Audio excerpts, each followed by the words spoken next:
Now let's talk about this important tool in identifying whether a certain set is a group under the given binary operation. We call this Cayley's table, or other references would also call this as simply Cayley table. Okay? This is called Cayley's or Cayley table because it is named after a British mathematician, Arthur Cayley. Okay? So this table is actually a table that will describe the structure of a certain finite group by providing or listing or placing here in specific grids the possible results pertaining into the elements of the same or the said set using the same or said operation. Just say we have here a certain operation, binary operation star, and let's say that we have a finite set S with the that's S. Okay, finite set S with the elements A, B, and C. The Cayley's table is actually looks like a similar multiplication table we had during our elementary years, where we try to identify the results depending on the elements that we indicate per grid. So a Cayley table for the finite set with the 3 elements can be identified in this manner. So you have here your operation. So you will have actually 4 columns, A, B, and C.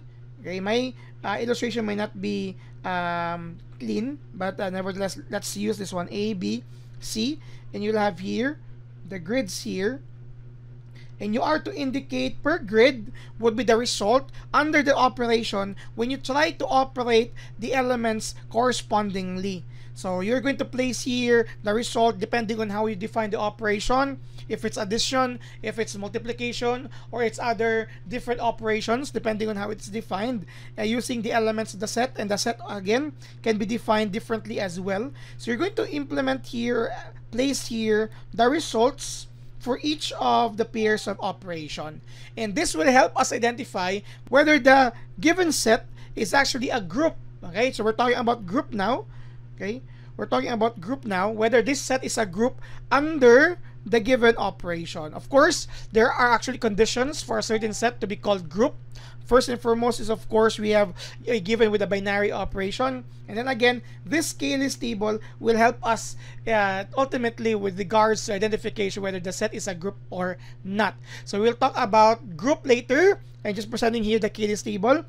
So simply this one here, say for example, if we're talking about this portion here, so you're going to operate A and A using the star. So if this is here, you're going to operate B star C. Take note that we're using here the operation using these grids or these elements here to be paired with the grids here on the top of the columns. That's why you have here B star C. Take note that not all binary operations are commutative. It's talking about we can just interchange them.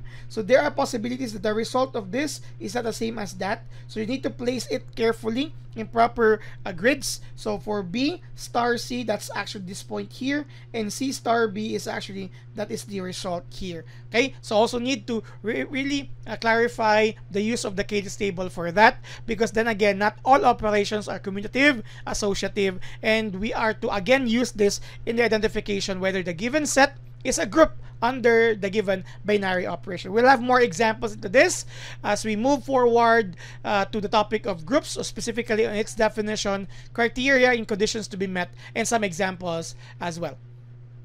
Thank you very much for watching.